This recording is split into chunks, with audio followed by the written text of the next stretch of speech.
You can tell he's a real New Yorker. Look how the New Yorkers dress. They're a lot similar to us, you know. The New Yorkers and the Canadian youths, bro, they're similar to us. But look how he's dressed. That's New York. Give me a tour exactly of where it happened. You can tell he's been in jail for 20 years because he's got out and dressing like it was 20 years ago. How it happened. You know, and kind of walking through it. So right now, he's talking you through what happened that night where they killed Mitch, bro. He's talking you through it. He takes you to the road. Right here where I was meeting Rich that night. And I pulled up right here. You know, remember in the film, yeah? And my man's like, yo, what does he say in the film? And he pulls up and he's like, you got 14 bricks right there? This must be where it happened. To the van. He got into the van right here. And once he got into the van, I knew I had to lock. I locked the doors. And as I was pulling off, I was asking him, because it didn't take long after I pulled off, I was asking him like, yo, Rich. And you know what's mad as well? Sorry to keep cutting it, but you know what's mad as well, yeah? That, bro, these man were babies, bro. These man were like 17, 18 when all this was going on, you know. And I seen in one other documentary, they was breaking down 2 bricks a day. It's like those. So what they was probably making about 40 bags a day, bro. They was breaking it down in pebbles. These lot was living luxurious, bro. Crazy. What do I think about legal aid? You know what's decent about legal aid over here, yeah? The barristers you get over here, bro, yeah, with legal aids, they're good to a decent amount, bro. It's not like America and you get a public defender and you just, the geezer's in there with his pants down and you're fucked, bro. Over here, the barristers that you get off legal aid, they're held to a good standard, bro. So it's legal aid's okay over here. Don't get me wrong, you need it's just that the people you pay for, they know more about the law, bro. And remember, in court, they just argue law. They're playing a game about arguing law, you know. It's a game to them, bro. It's not a game as in they don't care about you. They probably don't, but I'm just saying it's a game to them where it's a mathematical game, but when it comes to law, you know what I'm trying to say? He'll say one thing, and they'll say, nah, the law doesn't agree with that, and they'll have to counsel their point, so they're playing with it, bro. But when you pay for a proper good barrister, he's an intelligent man. He knows the law, bro. He knows the law. So he can win points, you know what I mean? And he can bring up, because what they do in law over here as well, yeah. So what they do with law over here as well, bro, yeah, that you see if a judge wants to make a decision on you, but no judge has ever made that decision, yeah, then it's unprecedented. So the judges don't like making the decision, bro. They don't like making the decision if there's no case what's been through that before and the decisions are being made. And I think so you probably won't get it, bro, unless that judge wants to stake a claim in something, bro, and become, it has to be precedented. But yeah, as well, yeah, I think they call it common law. I think I've seen this somewhere, common law springs from, bro, yeah, like society starts as a playing field, yeah, and 2 families get into a dispute. Then they have that dispute in a court of law, and the outcome comes of that dispute, yeah, and then that what happens there, it becomes a precedent, it becomes a guide point, and all of these things happen, bro, where they get all of these guys and they look back at this and say, this is what's happened here, so we go by this law. It's like common law. I seen that somewhere that's how it starts, and that's why they call it that, bro. But if it's not, someone correct me. That shit was good because I wanted to make him comfortable. That shit was good as a motherfucker. He's like, I got it from my connect. So yeah. So from there, I knew he was lying. I turned to my little man. I gave him the nod. Once I gave him the nod, my little man spent, because he was short so he could stand up in the van. Next thing you heard was 2 gunshots. Bang, bang. Instagram, bro, broad day blitz. And it happened. It happened right here. It happened right here. At this light, it happened. Over. Happened right there, bro. Blues boys head off right there, bro. And it happened. It happened right here. It happened right here. At this light, it happened. It's mad, you know, because you see these stories, bro. It's like the romanticized. You see, because the films come about and we know their whole journey and what they've later gone on to do, yeah. Yeah, paid in full. What they've gone on to do, bro. It's like a sad poetic story, bro. It's romanticized. The stories what go on in these concrete jungles, bro. I'm saying in my mind, I'm saying to my little man, he's dead. He's done it. He just got hit with a 357 twice. The only sound I heard was, him releasing his breath, his last breath. So I'm assuming that he's dead, and I need to find a place to put his, leave his body without anyone seeing me and seeing the van or just so.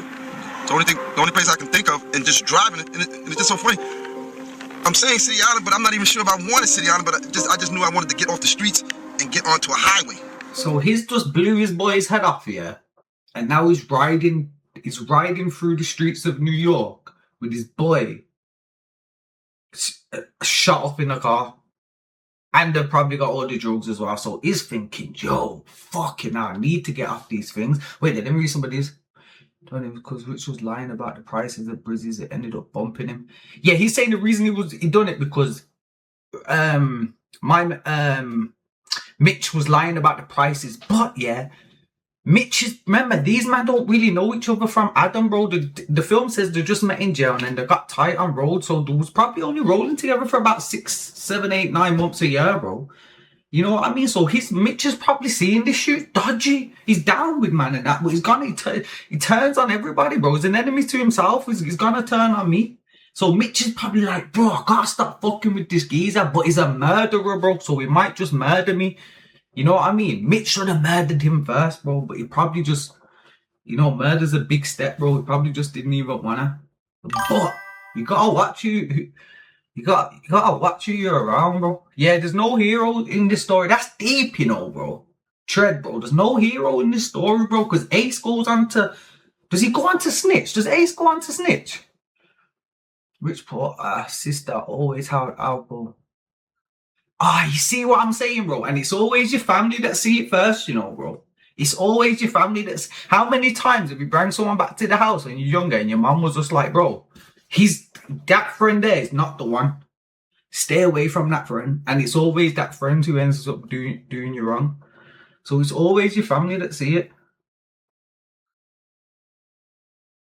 Also, what Ace never snitched in real life, nah. I know Alpo snitched, because Alpo, you see my man, yeah, when he was doing that thing in New York, Paid in Full doesn't show you this, yeah, but he went on to DC, bro, met somebody called Wayne, yeah, and went on a murder streak, bro. Him and Wayne went on a murder streak, bro. They killed 14 people, bro. The 18, 19, they went on a murder streak. He's a mass murderer, bro. How fuck what? He snitched on his girl's man, the one that done him. On his sister's man. Yeah. Yeah, he did, bro. You on about Ace? Yeah, he did. Calvin, yeah. Fuck it now, bro. What the fuck can you say, man? These man, it's just a mad story. And it's mad that these lot are still alive, bro. Like, the story seemed like it's so long ago, bro, that no one be... I find that mad about the Chicago youths as well, yeah, because you see FBG Butter, yeah, he tells so many stories. It's like he's about 45, bro. The amount of stories that he tells, it's like, yo, he's 45, bro, and he's lived through a massive war. And then but he's only 25. And you're like, bro, you're only fucking 25, 20. How the fuck have you lived through this, bro? Like, how are you not 45? You know what I mean? You've lived through so much. But it's the same. How did you feel? Was you mad? Was you angry? Like, what was going on in your head? I was very mad. I just killed a nigga that I loved. A nigga that I was getting money with. A nigga that I called my brother. We kept driving this way. And until I could find a remote spot to yes, Reggie. Leave the body. Go around this turn right here. Yeah, loop it real quick. It was somewhere over here. You look like we took him out to the woodlands. So I pulled over like right here. I have to show you the Johnny Key story after this, bro. I have to show you the Johnny Key story after this. Once I pulled over, my little man, he's probably about Gary's probably like 5'3". Wait there. Tread said, yeah, blessed that he's out to tell his version of the story brings more. Bro, what are you? He's a rat, bro. He's a fucking killed love Mitch, bro. We love Mitch, bro. Fuck this geezer. He's dead now. I don't want to say he's glad he's dead, yeah, because you gotta wish what you wish. You gotta watch what you're wishing for. But bro, he got his karma, bro. You know what I'm saying? He got his karma. We don't fuck with these, man, bro. See all of these, man, these kind of people, bro. We don't.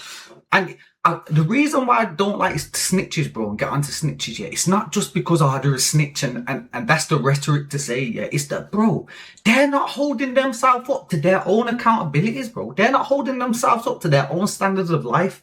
He lived a standard of life where he knows snitching. That's like, that rule is sanctified so much. You see the community, the gangster community, it will forgive anything but snitching, you know, bro.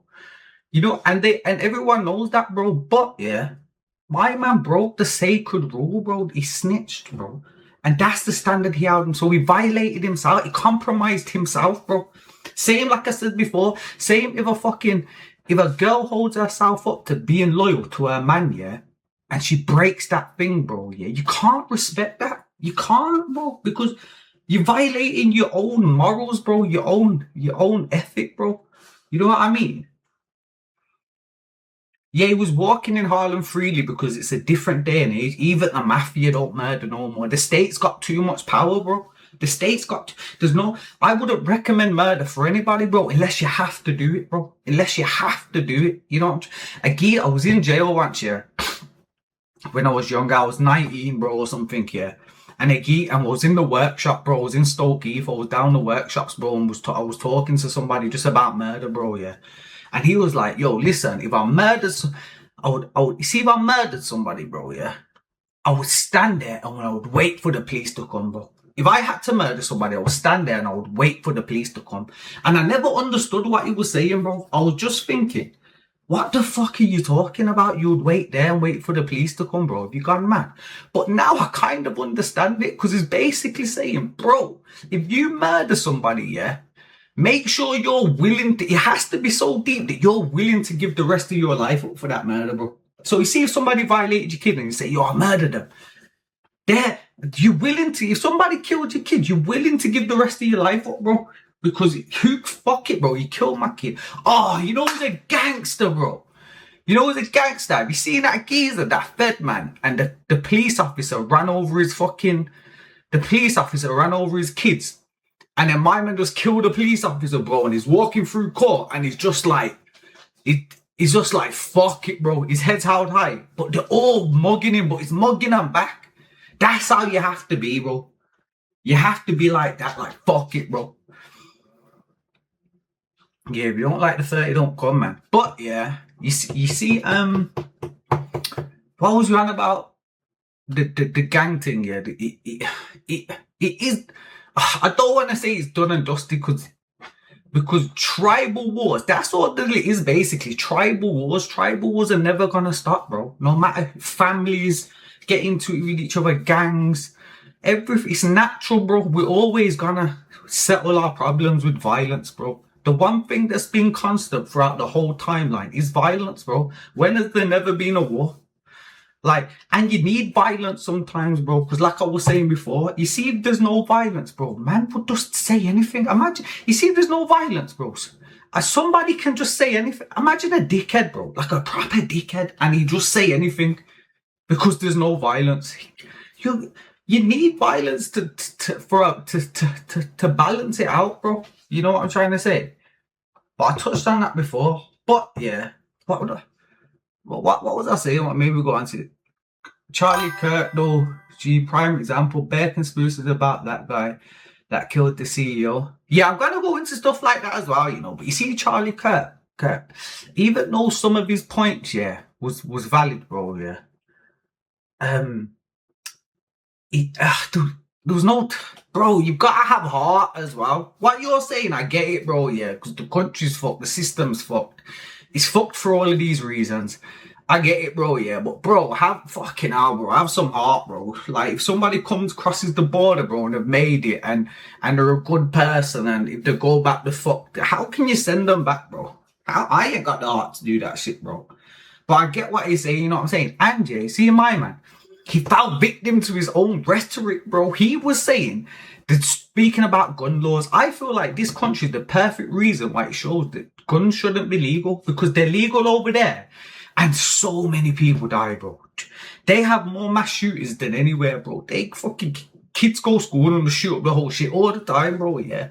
But over here, that don't happen, bro. The murder rate's super low over here, bro. Super low. So I feel like that case study shows you that you shouldn't legalize weapons, bro, yeah. But he was saying, fuck it, legalize them. And if we need some fatalities, yeah, then that's a price we have to pay. But he didn't know that he was gonna become one of them fatalities. So I wonder if he knew that, would he still be expressing the same words, bro? Would he still be giving the same rhetoric, bro? I don't think he would be. Because it's him. It's easy when it's everybody else. It's easy to say stuff when other people are dealing with that, bro. You know what I'm trying to say? But yeah, man. Won something, so I'm trying to stay behind this. I'm trying to stay behind the steering wheel. I'm trying to stay in the driver's seat just in case we got to pull off, and have him go dump the body. But when he went to go try to dump, get Rich out the car, he couldn't pick him up. He couldn't pick him up. Rich was bigger than him. So he. Nah, but you see what you're saying there, Treasure, about legalize the guns, bro.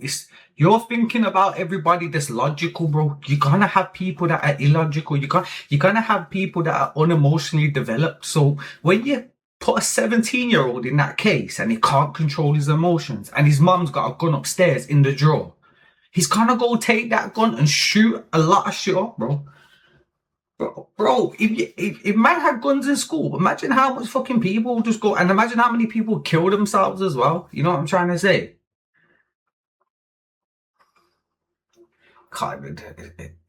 Just the fact that the option's there is the odds are more people are gonna use the gun, bro. He couldn't move him to put him in the woods and if all these that. So never now had guns, I had to get out the van. If he never had guns, he wouldn't have went on to kill 14 people, bro. If these men couldn't have guns willy-nilly.